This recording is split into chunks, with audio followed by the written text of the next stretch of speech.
Leandro Carnal, na Rádio Bandeirantes. Careca de Saber. Professor Carnal, hoje a gente já falou de tudo aqui no programa mesmo, menos do assunto principal do programa, que é o bastidor da política, do poder, mas a gente está falando mais de comportamento, professor. O senhor sente também que de vez em quando o senhor apanha dos seus interlocutores por frases ou mal compreendidas ou compreendidas de uma forma, digamos, não no caminho que o senhor quis colocar? Bom, apanho muito, e qualquer pessoa, estava ouvindo o Panunzio, que tenha contato com o público, deve saber que nós lidamos com uma soma de energias e de variedades muito grande, né? Às vezes as pessoas se incomodam com coisas que eu jamais imaginaria que incomodasse. E às vezes elas reclamam de algo que eu disse que é errado mesmo, ou seja, que expressou uma infelicidade minha. Esse não é um problema, mas o que revela um pouco desse mundo é o tom que as pessoas fazem. Se elas me mandassem uma mensagem, como alguns mandam, olha, professor, isso está errado por causa disso, disso, daquilo, ou tal frase é ruim, eu acho interessante, mas como disse o Panunzio, chega uma carga de ódio que mostra que você tocou numa corda que não é aquilo que você está dizendo, né? Não é aquilo que realmente você está dizendo, é uma outra coisa, é algo mais complexo do que aquilo. Então, você está recebendo uma dor da pessoa que não tem a ver com você ou sua frase, mas é dela.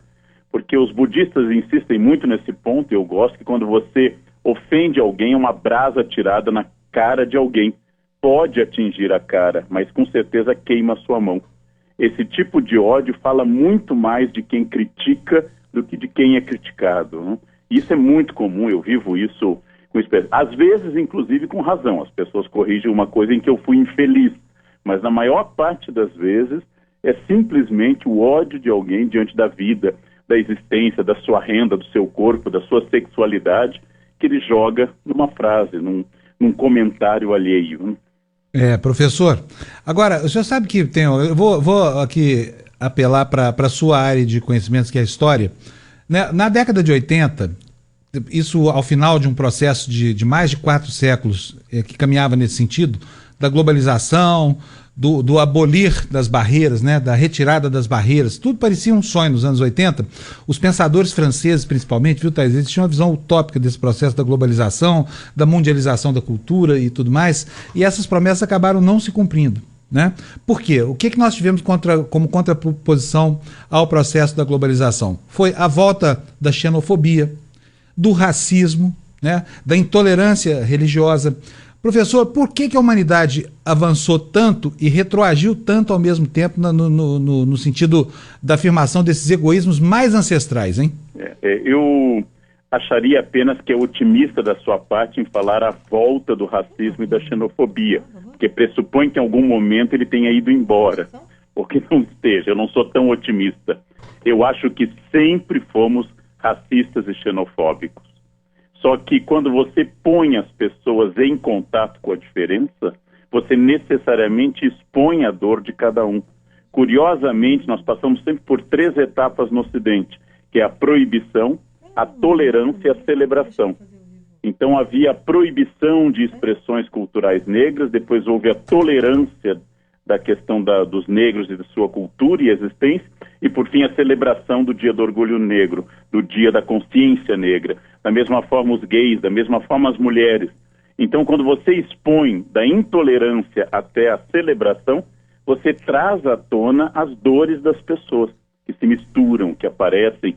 Eu acho que nós nunca superamos, mas exatamente no momento que existe um feriado da consciência negra, os racistas, as pessoas perturbadas com isso, acabam trazendo à tona um sentimento que estava adormecido. Não que não se deva fazer o dia, pelo contrário, devemos enfatizar o Dia da Consciência Negra, mas é essa celebração também que traz à tona todos os monstros, fantasmas e preconceitos que estavam adormecidos. Eu acredito que nós vamos viver aumento das intolerâncias em geral. Outro dia até ouvi uma expressão sobre isso, sobre essa data, né, que tem esse nome, Dia da Consciência Negra, celebração da consciência negra. Eu, pessoalmente, acho um retrocesso alguém colocar a palavra negra nessa discussão, porque negra inclui um conceito de raça, né? E a raça de todos os seres é uma só, é a raça humana. Uhum. Outro dia eu ouvi pela primeira vez de um líder desses movimentos de afrodescendentes, a expressão consciência preta.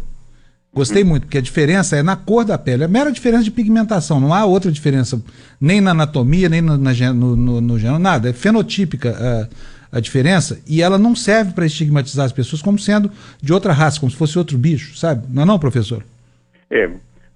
Você está refletindo e muito rápido, né? Fenotípico, estigmatizar, quer dizer, tenha cuidado, vamos mais lento. Vamos devagar, né? Vamos mais devagar. Olha, mas aí eu quero colocar para o senhor uma outra coisa aqui. Por exemplo, em 2004, o então presidente Lula patrocinou uma empreitada que eu acho que é uma das coisas mais lamentáveis que o governo dele fez. Foi o tal Manual do Politicamente Correto, quer dizer, um conjunto de normas que transformavam quase que em tipos penais alguns comportamentos assim, que são comportamentos assim, que enfim, não sei quem foi que estabeleceu essas convenções aqui. O senhor acha que a codificação dessas condutas, assim, a transformação disso num código escrito não é, de certa forma, um retrocesso no processo civilizatório, professor? São duas coisas muito complicadas que merecem um debate muito bom. A primeira delas, as palavras de fato ferem. As palavras podem se transformar em prenúncio de ódio, e quem é estigmatizado por alguma coisa, a palavra pode ferir bastante. E a outra coisa é uma preocupação um pouco de uma língua de madeira, em que para esconder o preconceito, eu transformo as palavras em eufemismos. Ou seja, transformo as palavras em algo que acaba dizendo de forma suave aquele preconceito. Então, existe um exagero quando eu quero proibir Monteiro Lobato, que é um gênio da língua, porque no conto Negrinha, por exemplo, ele faz referências, ou então nas caçadas de Pedrinho, nas reinações de Narizinho, diz que a tia Anastácia sobe na jabuticabeira como uma macaca. Ele está escrevendo um livro há 80 anos, está usando uma expressão e continua sendo um autor genial, mesmo que inserido numa determinada percepção. Então, proibi-lo por isso, como os americanos querem proibir Mark Twain nos Estados Unidos, porque nos romances sobre o ciclo do Mississippi, ele inclui palavras ofensivas sobre os negros. Isso é não entender a história. Mas, de fato, as palavras ferem, especialmente as contemporâneas. E nós ganhamos essa consciência, né? Lembrando que há 50 anos se dançava no carnaval, o teu cabelo não nega mulata, porque és mulata na cor. Mas como a cor não pega mulata, mulata eu quero teu amor. Essa música, adaptada da Martini Babo, dos irmãos Valença do Recife, ela é uma música francamente racista, né? Seguida de uma homofóbica, né? Olha a cabeleira do Zezé, será que ele é? Será que ele é? Ou seja, nós não tínhamos nem consciência de que isso era uma expressão racista e homofóbica, mas eram. À época, né? Na época. Então é preciso muito cuidado, por exemplo, para não fazer o que às vezes os alunos fazem. Mas Aristóteles defende a escravidão. Sim, ele defende a escravidão, ele também não tinha tablet, ele também não tinha luz elétrica, quer dizer, eu não posso jogar valores anacrônicos no passado. Agora, fazer de todo o esforço na luta contra o preconceito, apenas o cuidado com as palavras, é um recurso que eu considero muito ruim e cria uma patrulha ideológica de gente preconceituosa que acha que será menos preconceituosa se ao invés de falar do bolo típico do Rio Grande do Sul, meu estado, nega maluca, disser que é um bolo afrodescendente com características mentais específicas, né? Eu acho que isso é insanidade. Isso é insanidade. Que coisa, professor. Olha aqui, ó, só para a gente ver aqui, para encerrar aqui, eu vou aproveitar que o senhor está aí, mas algumas coisas eu não entendo. Os verbetes desse manual do politicamente correto, viu, Thaís? Olha só, por exemplo, desaconselho aqui, dizem que não pode falar mais bárbaro, por exemplo. Não pode mais. Você consegue entender por quê? Depois eu posso até ler assim, ó, barbeiro. Sabe, chamar de barbeiro o cara que dirige mal na rua. Sim, mas como você vai chamar a um inseto que transmite o mal de Chagas, né? né?